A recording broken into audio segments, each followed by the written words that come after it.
어제 방송에서 구글과 테슬라가 돈을 더 쓰겠다고 했다가 하루 만에 급락했다고 말씀을 드렸었죠. 시장이 이제 실적이 아니라 지출로 회사를 평가하기 시작했습니다.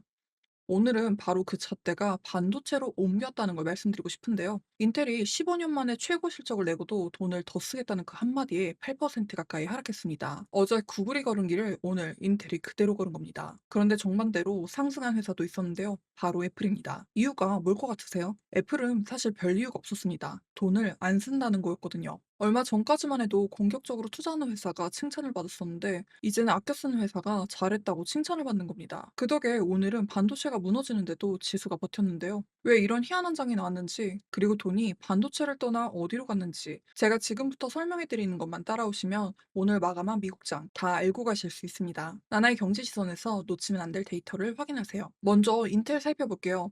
실적만 보면 흠잡을 데가 없었습니다. 주당 순이익이 0.42달러로 시장 예상의 2배가 나왔습니다. 매출은 161억 달러였고요. 매출 성장률이 25%였는데 인텔한테는 거의 15년 만에 가장 빠른 속도였어요. 그런데도 주가는 8% 가까이 하락했습니다. 이유는 어제 구글과 똑같은데요. 인텔이 올해 설비 투자를 200억 달러 넘게 늘리겠다고 말하니까 실적이 아무리 좋아도 그 돈이 언제 회수될지 모른다는 불안감에 시장이 등을 돌린 겁니다. 어제는 이 잣대가 빅테크에만 적용이 됐었는데 오늘은 반도체까지 번졌다는 게 핵심이에요. 실적 좋은 인텔이 이 정도로 밀렸으니 메모리 반도체는 더 심했습니다. 마이크론은 7% 가까이, 샌디스크는 10% 넘게 하락했고요. 여기에 한국 증시에서 시작된 반도체 매도세가 미국으로 옮겨온 영향도 겹쳤습니다. 인텔이 돈을 더 쓴다는 이유로 밀리는 동안 정반대로 오른 회사가 있다고 말씀드렸죠. 애플이었는데요. 오늘 3.53% 오르면서 333달러로 마감했습니다. 애플은 특별한 실적을 낸 게 아닙니다. 핵심은 애플이 다른 빅테크들만큼 AI 설비에 돈을 들이지 않는다는 점인데요. 다들 데이터 센터에 수십조를 쓰다 주가가 흔들리는 와중에 애플은 그 부담이 적으니까 자본 지출 폭풍 속에서 안전한 항구가 돼버린 거예요. 한 증권사는 이런 이유로 목표가를 올렸습니다.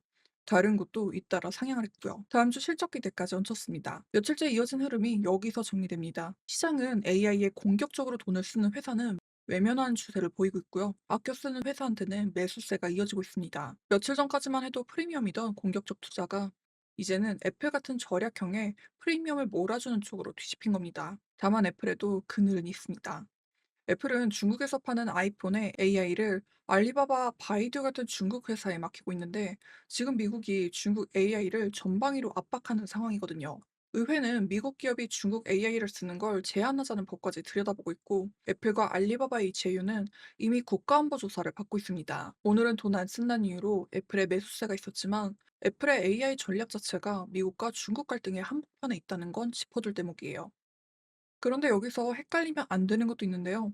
시장이 지출을 문제 삼는다고 해서 그 지출 자체가 줄어드는 건 아니라는 겁니다. 오늘도 큰 계약이 2건이나 나왔어요. 엔비디아가 반도체 패키징 회사인 엠코와 15억 달러 규모로 손잡고 미국 애리조나의 생산 시설을 키우기로 했거든요. 오라클은 미국 국방부와 10년에 최대 70억 달러짜리 소프트웨어 계약을 따냈습니다. 첫 고객이 CIA였어요. 한쪽에선 돈 쓴다고 주가가 흔들리는데 큰 계약은 계속 오가고 있었던 거죠. AI 투자가 멈춘 게 아니라 시장이 누가 그 돈을 감당할 체력이 되느냐를 가리기 시작한 겁니다. 여기에 트럼프 대통령은 원자력 카드도 꺼냈는데요. 소형원전 4곳이 목표를 앞당겨 달성했다면서 미국 원자력 르네상스를 선언했습니다. 결국 AI 데이터 센터가 쓰는 막대한 전기를 대려면 원전이 필요하다는 계산이 깔려 있는 겁니다. 그리고 AI의 돈이 어디로 흐르는지 어젯밤 샌프란시스코에서는 아주 큰 장면이 포착됐습니다. 엔비디아 CEO 젠슨 왕이 SK그룹과 5천억 달러 규모의 파트너십을 맺겠다고 밝혔는데요. SK텔레콤이 엔비디아의 차세 대치 베라루빈과 SK하이닉스의 고성능 메모리 HBM4 2기가와트짜리 대형 데이터 센터를 짓겠다는 구상이에요. 다만 여기서 분명히 하고 갈 게 있습니다. 이건 아직 구두로 나온 발표지 계약서에 서명이 끝난 건 아니에요. 5천억 달러라는 큰 숫자와 2027년 가동이라는 방향은 나왔지만 구체적인 투자 기간이나 구속력 있는 조건은 아직 정해지지가 않았습니다. 실제로 엔비디아는 앞서 다른 대형 파트너십도 큰 숫자부터 발표를 하고 계약은 뒤에 매듭짓는 경우가 많았거든요. 그러니 지금은 이런 방향으로 손잡기를 했다는 신호 정도만 받아두시는 게 맞습니다. 여기에 배경은 컸는데요. 엔스로픽 CEO한테는 한국 투자를 늘려달라고 요청했고요. 샌프란시스코 AI 선언을 통해 한국을 믿을 수 있는 AI 공급망의 핵심 국가로 세우겠다고 밝혔습니다. 앞에서 시장이 AI에 돈 쓰는 걸 겁낸다고 했는데 정작 그 돈이 향하는 종착지 가운데 하나가 메모리 반도체라는 걸 이 썸밋이 방향으로나마 보여준 셈이에요. 시장 밖에서 미국과 유럽이 정면으로 부딪혔는데요. 어제 유럽연합이 구글에 8억 9천만 유로, 우리 돈으로 1조 원이 넘는 과징금을 매겼는데 오늘 트럼프 대통령이 그대로 받아쳤습니다. 이유가 미국 기업을 부당하게 벌한다면서 큰 대가를 치를 거라고 경고를 하고 유럽에 새 관세를 물리고 무역 관행 조사까지 시작하겠다고 했는데요. 마침 오늘은 60개국 나라를 상대로 한 새 관세도 발효됐고요. 기름값은 반대로 한숨 돌렸습니다. 어제 100달러를 넘겼던 브렌트유가 오늘은 3.88% 내리면서 96.78달러가 됐어요. 트럼프 대통령은 이란과 대화 중이라면서도 합의가 안 되면 군사행동을 더 강하게 이어갈 수 있다면서 여지를 열어뒀는데 당장의 긴장은 조금 풀리면서 물가 부담도 살짝 덜어졌습니다. 이게 오늘 지수가 버티는데 큰 도움을 준 거죠. 여기에 경기 지표도 나쁘지 않았는데요. 7월 제조업 구매관리자 지수가 53.8이었고 종합지수는 53.6으로 8개월 만에 가장 높았습니다. 6월 신규 주택 판매도 62만 8천 건으로 예상을 웃돌았고요. 경기는 여전히 단단하다는 신호입니다. 그럼 이제 숫자로 한번 확인해 볼게요. 지수는 종목별로 완전히 갈렸습니다. 다우는 235포인트 오른 51,947포인트로 마감했고요. S&P 500은 7,411포인트로 강보합이었습니다.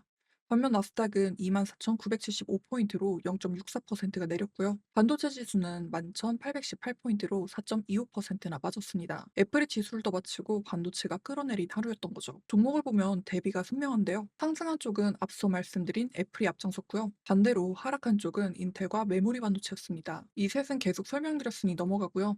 다른 빅테크들이 엇갈린 모습 보여드릴게요. 구글이 어제 급락해서 조금 반등했고요. 엔비디아와 아마존, 메타, 테슬라는 약세로 마쳤습니다. 섹터로 넓혀보면 11개 업종 중에 10개가 올랐고요. 오직 기술만 1.46% 내리면서 꼴찌였습니다. 돈이 반도체에서 빠져나와 리츠와 필수 소비재, 금융 같은 곳으로 넓게 퍼진 겁니다. 리츠가 2.09%로 가장 높았고요. 10년물 금리는 4.679%로 내렸고요. 공포 지수는 18.58, 달러 지수는 101.47로 큰 변화는 없었습니다. 그럼 앞으로 뭘 봐야 할까요? 저는 두 가지로 추려봤는데요. 첫 번째는 다음 주 애플과 나머지 빅테크의 실적입니다. 오늘 시장이 애플을 돈 안 쓰는 안전한 항구라면서 매수가 들어갔는데 그게 맞았는지는 다음 주 실적이 증명해야 합니다. 여기서도 실적 자체보다는 회사가 앞으로 돈을 얼마나 쓰겠다고 하느냐가 주가를 가를 수 있는 상황이고요. 애플은 중국 AI 규제 문제가 어떻게 흘러가는지를 같이 보셔야 합니다. 두 번째는 기름값인데요. 어제 100달러를 넘었다가 오늘은 96달러로 내렸는데 이게 계속 진정세로 간다면 물가 부담은 좀 줄어들겠지만 중동이 다시 흔든다면 언제든 되돌아올 수 있습니다. 오늘 지수가 버틴 것도 결국 기름값이 내려준 덕이 컸거든요. 여러분은 지금 상황 어떻게 보시나요? 돈 안 쓴다고 말하는 회사만 매수세가 들어가는 지금 흐름 계속될까요? 아니면 다음 주 실적에서 또 뒤집힐까요? 댓글로 남겨주세요. 오늘은 여기까지 시장 살펴봤고요. 양질의 데이터를 제공해 드릴 수 있도록 구독, 좋아요, 알림 설정 부탁드립니다. 오늘도 시청해 주셔서 감사드립니다.